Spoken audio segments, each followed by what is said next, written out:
Вечером в окошко постучали. В этих краях летом ночи светлые, а вечера прохладные. Валентина Семеновна выглянула во двор. На пороге стояла худенькая девушка, а рядом с ней на поводке собака. «Тебе чего?» – не открывая окна, спросила Валентина Семеновна. «Говорят, вы комнату сдаете недорого». Виновато спросила девушка. «Ну, сдаю. Приходи завтра, покажу. Только с собакой не пущу, так и знай. А можно сегодня посмотреть, а то нам некуда идти, а на дворе ночь». Валентина Семеновна только строила из себя строгую женщину, а в душе она была добрая, неравнодушная старушка, ей всегда и всех было жалко.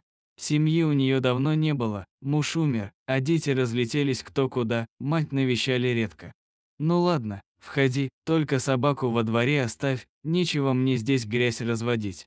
Пожалуйста, а можно он хотя бы в коридоре посидит?» – взмолилась девушка. «Мы целый день на ногах и ничего не ели». «Ну что с вами поделаешь? Входи, смотри». Валентина Семеновна с подозрением посмотрела на будущую квартирантку. Она впервые решилась сдать 2 комнаты в своем доме. Думала, что снимать их будет какая-нибудь женщина, примерно ее возраста. В крайнем случае, молодая семейная пара. А тут девчонка, да еще и с дворняжкой на поводке. Девушке на вид было лет 17, совсем молодая.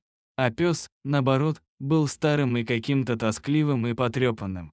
«Вы не волнуйтесь, я заплачу за 2 месяца вперед, у меня деньги есть». И девушка полезла в сумочку за кошельком. «Да не надо, я верю, а ты ведь, милая, даже не взглянула на комнату. Если честно, мне все равно, только не гоните.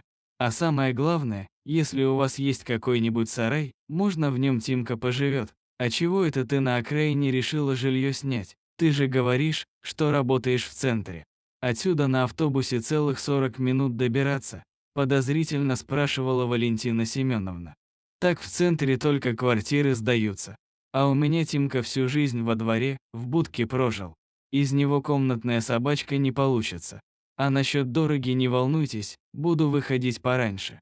Как зовут-то тебя, девонька?» «Я Валентина Семеновна, а ты?» «Я Кристина, а друга моего зовут Тимоша или просто Тимка». «Ну давай чай пить», – предложила Валентина Семеновна. «Лет-то тебе сколько?» 23, я только недавно техникум закончила, нашла работу и с первой зарплаты решила снять жилье. Самостоятельная, одобрительно закивала Валентина Семеновна. 23, говоришь, а выглядишь как школьница.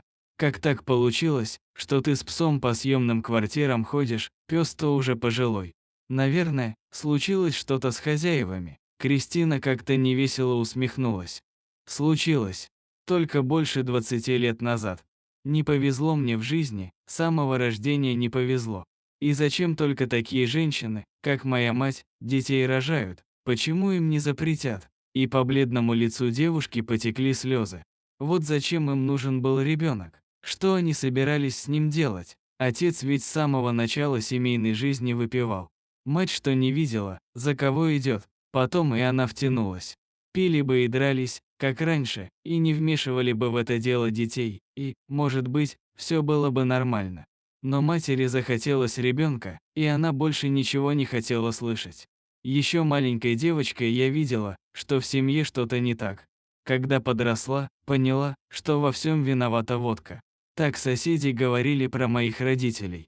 Да, родители мои были местные деревенские пьяницы. Другие дети в нашей деревне так не жили. От матери с самого детства я не видела ни заботы, ни любви, ни ласки. От отца только упреки и побои, бил он периодически не только мать, но и меня, свою малолетнюю дочь. В доме всегда было грязно, мать убирала редко. Есть было нечего, едой в нашем доме была закуска, а то, что дочь постоянно голодала, родителей мало интересовало. Они нигде не работали, перебивались случайными заработками и практически все эти деньги спускали на водку. С детства я видела то крики и ругань, то очередное застолье. В школе училась плохо, сверстники меня не любили, всячески подшучивали и обзывали. Я становилась замкнутой и нелюдимой, старалась ни с кем не общаться и держаться подальше от людей. У меня вообще не было друзей, пока у нас не появился в доме Тимка. Он для меня стал всем, семьей, другом и защитником. Как-то шатаясь по лесу недалеко от дома, я услышала, как из-под земли, из какой-то глубокой норы, доносится плач. Это скулил щенок. Видимо, его бросили одного в лесу, а он от страха забился в яму. Принесла малыша домой. Тогда я в первый раз проявила характер. Не дала родителям вышвырнуть его из дома. Отец в редкие дни, когда не пил, был на все руки мастер, построил собаке просторную будку, набросал туда соломы. Когда в дом приходили очередные гости и алкаши и начиналась гулянка, которая могла длиться по 3-4 дня, я уходила к Тимке в будку и пряталась там. Мы много дней и ночей провели с ним вместе в этой конуре. Спали в обнимку, я делилась с ним едой, потому что родители частенько забывали покормить нас обоих. Мы по очереди с ним добывали пищу. То Тимка стащит что-нибудь у соседей, то меня добрые односельчане чем-нибудь накормят, а я отнесу половину своему другу. Так и выживали мы вдвоем. Я очень рано стала взрослой. Я читала много хороших и правильных книг и дала себе клятву, что никогда не буду такой, как мои родители. Ради своего будущего и ради Тимки. Я поставила себе задачу обязательно выбраться из этого порочного круга. Посещала разные кружки и стала усиленно заниматься. К окончанию школы у меня в аттестате вообще не было троек, поступила в техникум, но приходилось каждый день ездить на занятия в город и обратно. Комнату в общежитии давали, но я отказалась из-за собаки, не могла оставить ее одну с этими алкашами. Повзрослела, отучилась. Решила выбираться из этого дома, устроилась на работу. Подзаработала, начала искать жилье. Вот, собственно, так мы и оказались у вашего порога. Не бросать же друга. Валентина Семеновна тихо вытерла рукой слезы, молча встала и вышла из дома. Через пару минут она вошла вместе с Тимкой. Пусть живет вместе с тобой в комнате. Старенький он уже, холодно ему будет в сарае. Валентине Семеновне больше задавать вопросы не хотелось. Только с тех пор как-то более трепетно она относилась к этой маленькой, но такой сильной девочке и ее пожилой собаке. С тех пор они стали жить все вместе. Ни Кристина, ни Тимка не доставляли хозяйке ни малейших хлопот. Девушка заплатила, как и обещала, за 2 месяца вперед. Уезжала рано утром, приезжала поздно вечером. К себе проходила чуть ли не на цыпочках. Пес тоже потихоньку обживался. Поначалу он целыми днями грустно лежал на подстилке. Единственной радостью для него был тот момент, когда по вечерам возвращалась Кристина.